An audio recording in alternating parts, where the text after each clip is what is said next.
Pangeran Lev Nikolovich Tolstoy atau biasa dipanggil Leo Tolstoy dilahirkan dari keluarga bangsawan. Ibunya adalah seorang putri dan ayahnya adalah seorang bangsawan. Ia lahir di Provinsi Tula di negara Rusia pada tanggal 9 September tahun 1828 atau 28 Agustus pada penanggalan lama. Leo Tolstoy dikenal sebagai seorang sastrawan, novelis, pemikir, filsuf yang dianggap sebagai salah satu penulis terhebat sepanjang masa. Dari novel monumentalnya War and Peace 1869 dan Anna Karenina 1877 membuat dirinya menjadi terkenal, yang menjadikannya penominasi penghargaan Nobel Sastra di setiap tahun dari tahun 1902 sampai 1906. Pada tanggal 23 September 1862, Tolstoy menikah dengan Sofia Andreevna Bers. Dia adalah putri seorang dokter istana. Mereka memiliki 13 anak, 8 diantaranya selamat dari masa kanak-kanak. Kehidupan awal pernikahan mereka memberi Tolstoy banyak kebebasan untuk menulis War and Peace dan Anna Karenina bersama istrinya, yang bertindak sebagai sekretaris dan juga korektornya. Di antara banyak-banyak buku-bukunya dari beragam genre, ia memuat puluhan cerita pendek dan beberapa novel seperti The Death of Ivan Ilyich, Family Happiness, dan Haji Murad. Dan ia juga menulis drama dan banyak esai filosofis. Tolstoy mengalami krisis moral dan kebangkitan spiritual yang mendalam pada tahun 1870-an. Ia mempertanyakan tentang tujuan dan makna hidupnya yang menuntunnya pada pencarian kebenaran. Pencurahan fase kehidupannya yang penuh gejolak ini ia uraikan dalam karyanya A Confession, sebuah pengakuan yang berfungsi sebagai pelepasan katarsis bagi penulis yang memiliki masalah seperti dirinya. Karyanya yang mendalam memberikan pandangan menarik ke dalam jiwa Tolstoy. Ia mengungkapkan pergulatan internal, krisis spiritual, dan kesimpulan filosofisnya.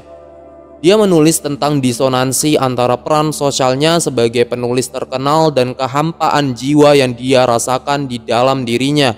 Ia mengakui ketidaktertarikannya terhadap norma-norma, adat istiadat, dan tradisi-tradisi yang mengakar kuat di kalangan kelas atas bangsawan Rusia, dan menyebut hal-hal itu sebagai hal yang hampa dan tidak memiliki tujuan. Dalam karya A Confession ini, Tolstoy menantang kenyamanan dari keberadaannya yang istimewa, yang mengungkapkan kekecewaannya terhadap gaya hidup hedonistiknya sendiri dan juga kedangkalan elit masyarakat. Tolstoy mengubah krisis eksistensialnya menjadi pencarian kebenaran spiritual dan moral. Dia mulai menganjurkan gaya hidup yang lebih sederhana dan asketis, dan menolak kekayaan materi dan prestis masyarakat. Seiring perkembangan pengakuannya, terlihat jelas bahwa perjalanan spiritual Tolstoy dipicu oleh konfrontasinya dengan kefanaan dan kehampaan, dari ketidakmampuannya dalam menemukan jawaban yang memuaskan tentang hidup dan mati dalam sains dan filsafat, dan dari situ mulai membawanya menjelajahi bidang spiritualitas. Penafsiran harfiahnya terhadap ajaran etika Yesus yang berpusat pada khotbah di bukit menyebabkan dia menjadi seorang Kristen yang anarkis dan pasifis. Ide-idenya tentang perlawanan tanpa kekerasan juga ia bagikan dalam salah satu karyanya The Kingdom of God is Within You, yang mempunyai dampak besar pada tokoh-tokoh seperti Mahatma Gandhi dan Martin Luther King. Dari keyakinan barunya itu yang menyimpang secara signifikan dari ajaran gereja ortodoks mengakibatkan ia dikucilkan pada tahun 1901. Dalam karya A Confession-nya itu menjadikannya berintrospeksi yang jujur dan pedih terhadap perjuangannya dengan pertanyaan-pertanyaan eksistensial yang menandai titik balik yang signifikan dalam hidupnya. Dan dari situ ia menawarkan wawasan berharga mengenai proses berpikirnya dan transformasinya dari seorang novelis terkenal menjadi seorang filsuf spiritual. Tolstoy terkenal karena bergumul dengan pertanyaan tentang iman, agama, moralitas, masyarakat, estetika, dan apa artinya menjalani kehidupan yang berprinsip. Warisan Tolstoy melampaui karya sastranya, eksplorasinya yang mendalam terhadap kondisi manusia dan penyelidikan filosofisnya mengenai tujuan hidup terus memikat dan menginspirasi para pencari kebenaran di zaman kita. Sebelum memulai kajiannya sendiri pada bidang keagamaan dan filsafat tradisi timur, Leo Tolstoy sangat dipengaruhi oleh cerita rakyat dan warisan seni, merangkul masa kecilnya dan ketertarikannya terhadap narasi kitab 1001 Malam atau The Arabian Nights sebagai salah satu koleksi cerita Indo-Persia sekitar awal abad ke-10 yang mulai beredar di Baghdad dengan koleksi bahasa Arab, dan koleksinya pada abad-abad berikutnya menjadi sumber kajian budaya dunia yang terus diperkaya dari pengetahuan sejarah dan tentunya berada di bawah pengaruh visi Islam tentang sejarah. Tolstoy sangat menghargai cerita-cerita Arab. Hal ini dapat dibuktikan dengan perkataan guru putranya, Vladimir Mazursky, yang menulis pada tanggal 5 Juli tahun 1894 berkata, dia, Leo Tolstoy, menyukai dan menghargai cerita-cerita Arab dan mengatakan bahwa hal itu mungkin terasa canggung di usia tua, tetapi orang-orang muda harus membacanya secara wajib. Dari tahun 1844, Tolstoy sudah mengenal budaya Arab dan ia mulai belajar studi Oriental pada tahun 1909 di Fakultas Arab dan Turki di Universitas Kazan yang didirikan oleh Tsar Alexander pertama. Namun, ia terpaksa meninggalkan studi Kazan tersebut untuk bergabung dengan pasukan tentara Rusia di Kaukasus. Dari cerita ia hidup di Kaukasus, di situ ia banyak membahas perang yang terjadi di sana. Ketika itu, pasukan Rusia berhadapan dengan rakyat Dagestan dan Chechnya yang berpenduduk mayoritas beragama Islam. Perang Kaukasus itu berlangsung kurang lebih 30 tahun dari tahun 1830 sampai 1859, dan dari situ ia menceritakan kisahnya selama berada di sana, menyaksikan pengalamannya langsung melihat penindasan umat Islam yang berada di sana yang dilakukan oleh pemerintah Rusia, dan dari situ juga ia dipertemukan dengan tarekat Muslim Sufi di daerah sana. Salah satu karya komprehensifnya itu diberi judul Haji Murad, terbitan pertama pada tahun 1912, yang bercerita tentang seorang pejuang Muslim Chechnya yang berjuang berperang. Karyanya Haji Murad itu ditulis pada tahun 1896 sampai 1904. Cerita tersebut ia dapati pada saat ia berdiskusi dengan berbagai komunitas Muslim yang ada di sana, tapi karyanya itu tidak diterbitkan sampai setelah kematiannya.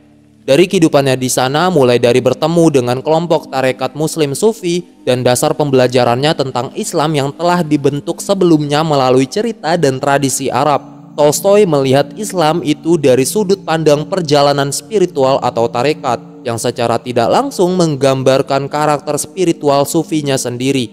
Dalam kutipan Tolstoy, ia menyebutkan bahwa setelah ia membaca Al-Quran, ia menyadari bahwa yang dibutuhkan umat manusia hanyalah hukum surgawi ini, dan hukum perundang-undangan Al-Quran akan tersebar ke seluruh dunia karena sesuai dengan akal, logika, dan hikmah. Dan ia juga menggambarkan kemuliaan seorang muslim dalam kutipannya. Memang benar penyebaran Islam yang luas di tangan muslim tidak menarik bagi umat Buddha dan Kristen. Namun, fakta yang tidak dapat disangkal lagi adalah bahwa umat Islam pada masa-masa awal Islam dikenal karena pantangan mereka dalam dunia fana, perilaku suci, ketulusan, dan kejujuran sehingga mereka membuat kagum orang sekitar mereka dengan perilaku mulia, belas kasihan, dan juga kebaikan.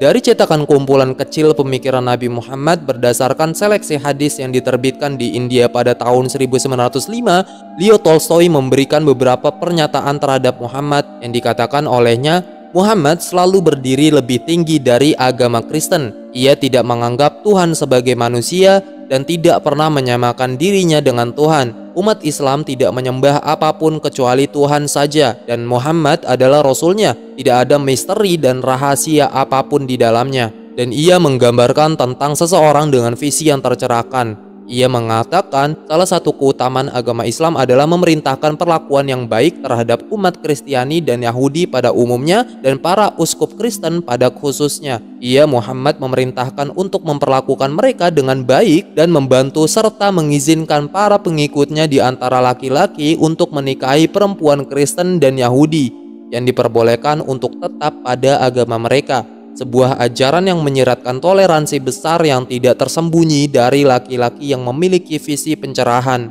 Kekagumannya kepada Muhammad SAW juga diungkap dari beberapa pernyataan lanjutan kutipannya. Cukuplah bagi Muhammad untuk berbangga bahwa beliau mampu menyelamatkan orang-orang yang terhina dan orang-orang yang kejam berperilaku setan dari kebiasaan-kebiasaan tercela mereka dan membukakan bagi mereka jalan perkembangan dan kemajuan. Saya termasuk orang yang mengagumi Nabi Muhammad yang dipilih Tuhan untuk membawa risalah terakhirnya dan menjadi nabi terakhir. Ia melanjutkan, tidak diragukan lagi bahwa Nabi Muhammad adalah salah satu reformis terbesar yang mengabdi pada masyarakat sosial. Cukuplah baginya untuk berbangga bahwa beliau telah membimbing seluruh bangsa menuju cahaya kebenaran, menjadikan umatnya condong pada perdamaian dan ketentraman, serta mengutamakan kehidupan zuhud, mencegah mereka dari pertumpahan darah yang menawarkan korban dari kalangan umat manusia, dan membukakan bagi mereka jalan menuju kebaikan dan keadaban. Ini sungguh merupakan pekerjaan besar yang hanya dapat dilakukan oleh orang yang diberkahi dengan kekuasaan, dan orang seperti itu patut dihormati dan dimuliakan. Dengan berbagai ulasannya terhadap Islam, ajarannya dan nabinya, apakah sebenarnya Leo Tolstoy itu adalah seorang muslim? Dari suratnya di Yasnaya Polyana pada April tahun 1884 menjelaskan pandangan dunianya yang terbentuk sebagai hasil dari pencarian kebenarannya. Ia menulis, "Saya akan sangat senang jika Anda memiliki keyakinan yang sama dengan saya. Cobalah untuk memahami apa hidup saya. Kesuksesan apapun dalam hidup, kekayaan, kehormatan, dan kemuliaan, saya itu tidak memilikinya. Teman-temanku, bahkan keluargaku, mereka semua berpaling dariku. Beberapa orang kaum liberal dan estetik menganggap saya gila atau berpikiran lemah seperti Nikolai Gogol. Dan yang lainnya, kaum revolusioner dan radikal menganggap saya sebagai seorang mistikus dan orang yang terlalu banyak bicara. Dan para pejabat menganggap saya sebagai seorang revolusioner yang jahat. Dan kaum Kristen Ortodoks menganggap saya adalah setan. Saya akui itu sulit bagi saya, oleh karena itu, tolong anggap saya sebagai seorang muslim yang baik hati dan semuanya akan baik-baik saja." Dan dari suratnya yang lain didapat dari seorang wanita Rusia bernama Elena Vekulova yang menikah dengan seorang muslim, menulis kepada Tolstoy bahwa putranya ingin masuk Islam dan ia meminta nasihat darinya. Dari situ Tolstoy menjawab, "Sejauh menyangkut preferensi Islam daripada Kristen Ortodoks, saya sepenuhnya bersimpati dengan perpindahan agama tersebut. Mengatakan hal ini mungkin aneh bagi saya yang menghargai cita-cita Kristen dan ajaran Kristus dalam arti murni lebih dari apapun. Saya tidak ragu bahwa Islam dalam bentuk luarnya lebih tinggi daripada gereja Ortodoks. Oleh karena itu, jika seseorang hanya diberikan dua pilihan antara menganut Kristen Ortodoks atau Islam, maka orang berakal manapun tidak akan ragu dengan pilihannya. Dan siapapun pasti akan lebih memilih Islam yang menerima satu prinsip, Tuhan yang Maha Esa dan Nabinya, daripada hal-hal yang kompleks dan tidak dapat dipahami dalam teologi seperti Tritunggal, penebusan sakramen, orang-orang kudus dan gambaran mereka, dan juga pelayanan yang rumit." Itulah kutipan beberapa surat dari Leo Tolstoy. Dari suratnya tersebut terlihat bagaimana Leo Tolstoy menunjukkan Islam itu sebagai pilihan. Ada berbagai spekulasi selama bertahun-tahun yang mengatakan bahwa Leo Tolstoy diam-diam masuk Islam di ranjang kematiannya. Namun, berdasarkan dokumen keseluruhan perjalanan hidupnya, hal itu perlu dikaji lebih mendalam. Tapi masalah hati hanyalah Tuhan yang tahu. Perjalanan singkat pencarian kebenaran spiritual Tolstoy di saat Islam menjadi ancaman ketakutan oleh orang-orang Eropa pada saat itu dapat menunjukkan satu hal, bahwa dengan jelas terlihat Leo Tolstoy menganggap ajaran Islam itu sebagai ajaran agama yang menyentuh hatinya. Di akhir hidupnya pada tahun 1909, dia berkata bahwa dia akan selalu menghormati Islam dan menganggapnya lebih baik dibandingkan dengan ajaran Kristen Ortodoks.